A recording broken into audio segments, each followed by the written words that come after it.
दोस्तों, जैसा कि आप सभी लोग देख रहे हैं, हम लोग लगातार सेशन ले रहे हैं बीएलएड फर्स्ट ईयर के, और हम लोग सेकंड पेपर स्टार्ट किए हैं एजुकेशन इन कंटेम्प्रेरी इंडिया, समकालीन भारत में शिक्षा। तो हम लोग फर्स्ट यूनिट कंप्लीट कर चुके हैं, सेकंड यूनिट भी कंप्लीट हो चुकी है हम लोगों की। अब हम लोग पहुंच चुके हैं थर्ड यूनिट, जो हम स्टार्ट करेंगे थर्ड यूनिट इस सेशन से, जिसमें पहला टॉपिक है थर्ड यूनिट में भारतीय संविधान में निहित मूल्य, वैल्यूज इंश्राइंड इन इंडियन कॉन्स्टिट्यूशन।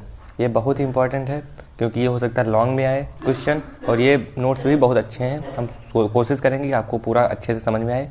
तो स्टार्ट करते हैं आज का टॉपिक, भारतीय संविधान में निहित मूल्य, वैल्यूज इंश्राइंड इन इंडियन कॉन्स्टिट्यूशन। सबसे पहले देखते हैं इसका परिचय, इंट्रोडक्शन पार्ट। तो नैतिक मूल्य वे मूल्य हुए जो निर्धारित करते हैं कि विभिन्न स्थितियों में सही गलत क्या है। अर्थात हम कहने का तात्पर्य है इसमें कि मूल्य वे तत्व हैं जो हमको ये बताते हैं कि सभी मामलों में क्या गलत है तथा क्या सही है। अखंडता, पारदर्शिता, जवाबदेही, निष्पक्षता, लोक कल्याण और समानता जैसे संस्थागत नैतिक मूल्य हैं, भारतीय संविधान के सिद्धांत हैं।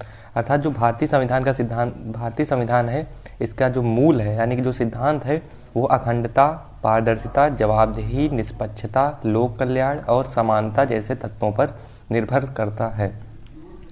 ये मूल्य प्रस्तावना में स्पष्ट रूप से दिखाई देते हैं, जो राज्य की प्रकृति और संप्रभु, समाजवादी, लोकतांत्रिक और गणतंत्र के रूप में स्वतंत्रता, समानता, न्याय और बंधुत्व के रूप में भारतीय राज्य के उद्देश्यों का उल्लेख करते हैं।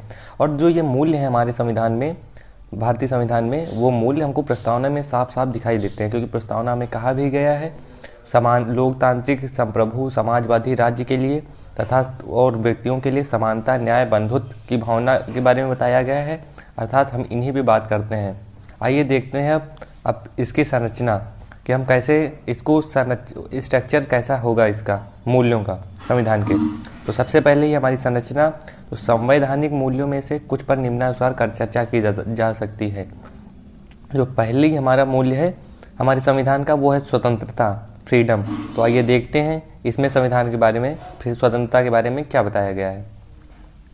संविधान प्रत्येक नागरिक को अनुच्छेद 19 से 21, 21A, 22 के तहत कई स्वतंत्रताएं प्रदान करता है। इनमें से कुछ स्वतंत्रताएं उचित प्रतिबंधों के साथ प्रदान की जाती हैं ताकि कानून के शासन में नैतिक दायित्व बना रहे। जैसा कि आप लोग देख रहे हैं कि यहाँ पर कई महत्वपूर्ण अनुच्छेदों के बारे में बताया गया है। अनुच्छेद 19, 21, 21A और 22, जिसमें हमको फ्रीडम मिला है, जिसके और इसमें कानून के प्रतिबंध भी हैं कि हमारा नैतिक दायित्व भी बना रहे। ये हमारा था स्वतंत्रता। पहला जो मूल्य है हमारे संविधान का वो है स्वतंत्रता। दूसरा जो मूल्य है वो है न्याय, जस्टिस। प्रस्तावना में यह मूल्य 3 अलग अलग रूपों में स्वीकार किया जाता है। पहला है सामाजिक न्याय, दूसरा है आर्थिक न्याय और तीसरा है राजनीतिक न्याय। ये मूल्य मौलिक अधिकारों व निर्देशक तत्वों के विभिन्न प्रावधानों में सम्मिलित है। जो हमारा न्याय है, जस्टिस, वो संविधान में मुख्यतः 3 रूपों में दिखाई देता है, सामाजिक, आर्थिक और राजनीतिक। और जो इसके प्रावधान हैं वो मौलिक अधिकारों में भी है, नीति निर्देशक तत्वों के सिद्धांतों में भी हैं, डीपीएसपी में भी हैं। तो आइए देखते हैं कौन कौन से मुख्य अनुच्छेद न्याय के बारे में बात करते हैं। पहला अनुच्छेद 20, अपराधों के लिए सजा के संबंध में सुरक्षा। अनुच्छेद 21, जीवन की सुरक्षा और व्यक्तिगत स्वतंत्रता। अनुच्छेद 39A, समान न्याय और मुफ्त कानूनी सहायता। अनुच्छेद 39, समान कार्य, समान वेतन व समान सामाजिक स्थिति।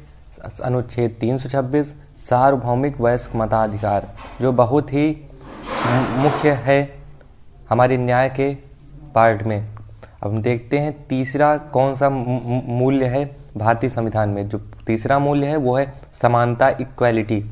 तो भारतीय संविधान कहता है कि सभी नागरिक कानून के समक्ष समान हैं और सरकार को यह सुनिश्चित करना चाहिए कि जाति, धर्म और लिंग के आधार पर सामाजिक असमानताएं समाप्त हैं। यानी कि इसमें संविधान में बताया गया है कि सभी नागरिक कानून के समक्ष एक जैसे हैं।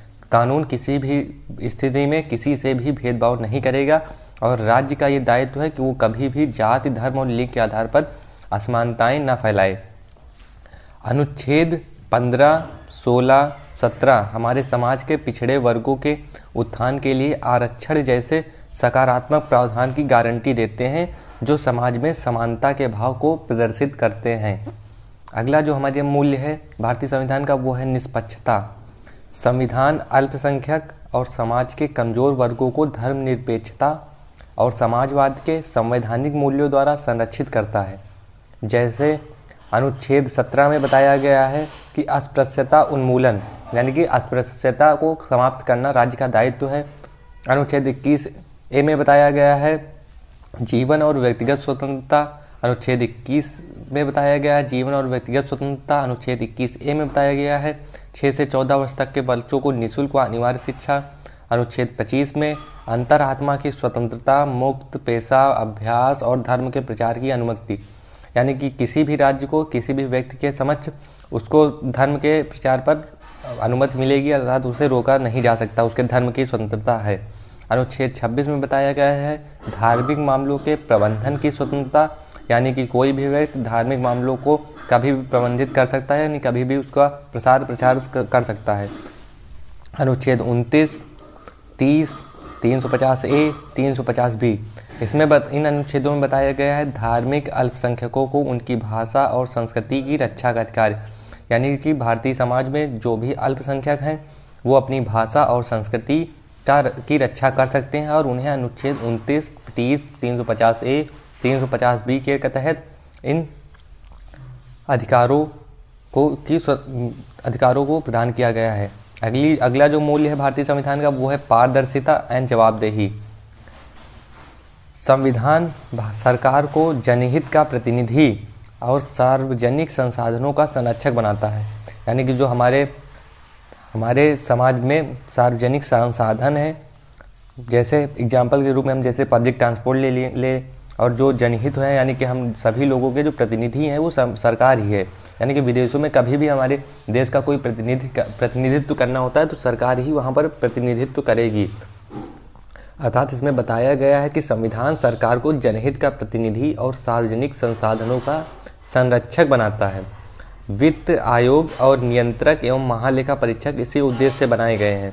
जैसा कि हम लोग जानते हैं कि भारत में जितनी वित्त संबंधी जानकारियां हैं वो वित्त आयोग एवं महालेखा परीक्षक के पास उपस्थित होती हैं, अर्थात वो पारदर्शी और जवाबदेही होते हैं लोगों के प्रति, और ये हमारे संविधान का बहुत ही मुख्य मूल्य है।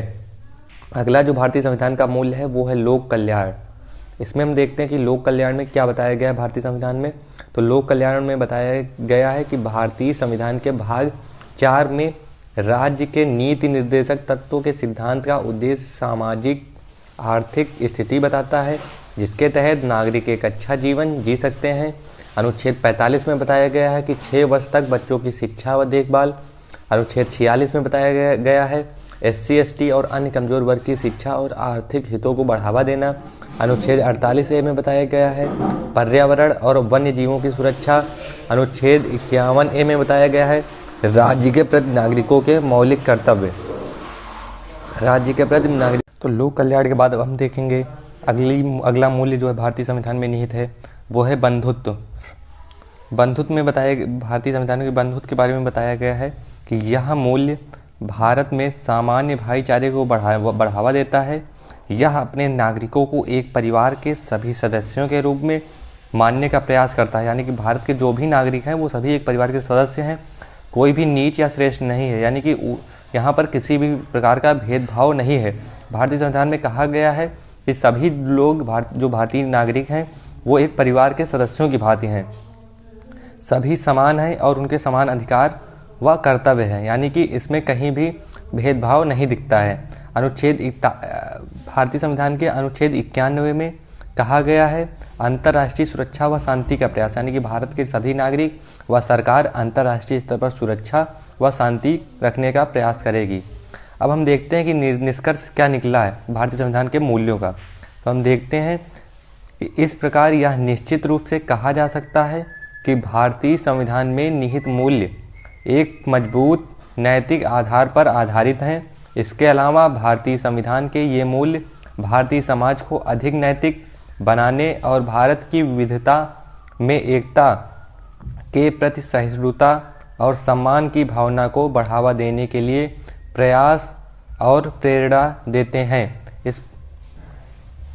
प्रेरणा देते हैं। इस प्रकार हमने देख लिया इस सेशन में कि कौन कौन से मूल्य भारतीय संविधान में निहित हैं तथा उस पर विस्तृत चर्चा की। अब हम जल्दी से क्विक रिवीजन कर लेते हैं टोटल एक बार पूरा, तो देखते हैं आइए हम लोगों ने क्या क्या किया इस सेशन में। सबसे पहले भारतीय संविधान में निहित मूल्यों का परिचय लिया कि कौन कौन से मूल्य हैं और भारतीय संविधान में क्या उपयोगिता है इन मूल्यों की। उसके बाद स्ट्रक्चर देखा, तो स्ट्रक्चर में मुख्य जो मूल्य हैं भारतीय संविधान में उन पे बात की गई। सबसे पहले बात की गई स्वतंत्रता की, जो अनुच्छेद 19, 21A और 22 के अंतर्गत बात की गई। उसके बाद दूसरा जो मूल्य है वो है जस्टिस का, न्याय का। उसमें अनुच्छेद 20, 21, 39A, 39 और 326 में बात की गई। अब जो तीसरा मूल्य है भारतीय संविधान में वो है समानता, इक्वालिटी की, तो इसमें अनुच्छेद 15, 16 व 17 में बात की गई। और जो मूल्य है भारतीय संविधान में वो है निष्पक्षता। निष्पक्षता के अंतर्गत बात की गई हमारे अनुच्छेद 17, 21, 21A, 25, अनुच्छेद 26, अनुच्छेद 29, 30, 350A और 350B के अंतर्गत। उसके बाद आता है जवाबदेही और पारदर्शिता। तो पारदर्शिता और जवाबदेही दो मुख्य आयोग हैं, पहला है वित्त आयोग और दूसरा है नियंत्रक एवं महालेखा परीक्षक, जो जवाबदेह हैं हमारे प्रति, सरकार के प्रति। आखिरी जो उसके बाद जो मूल्य आता है वो है लोक कल्याण। इसके अंतर्गत भारतीय संविधान के भाग 4 में बात की गई, अनुच्छेद 45, अनुच्छेद 46, अनुच्छेद 48A व अनुच्छेद 51A के अंतर्गत लोक कल्याण की बात कही गई। इसके बाद आता है बंधुत्व, जो भारतीय संविधान का एक मुख्य मूल्य है। बंधुत्व को बढ़ाने की बात कही गई इसमें सभी, और इसमें कहा गया कि भारत के सभी नागरिक एक परिवार के सदस्य हैं। तथा अनुच्छेद 51 में अंतर्राष्ट्रीय स्तर पर सुरक्षा व शांति का प्रयास किया गया। उसके बाद हम लोगों ने इस प्रश्न का निष्कर्ष देखा कि क्या है भारतीय संविधान के मूल्य तथा इन मूल्यों की क्या विशेषता है। तो इस प्रकार ये सेशन अब समाप्त होता है। जल्द ही मिलेंगे आप लोगों से अगले सेशन में, तथा हम कहेंगे आप लोगों से कि आप लोग जरूर ये सेशन अटेम्प्ट कीजिए, और हम लोग जल्दी ही BLED फर्स्ट ईयर का पूरा सिलेबस खत्म करने वाले हैं। धन्यवाद, थैंक यू सो मच।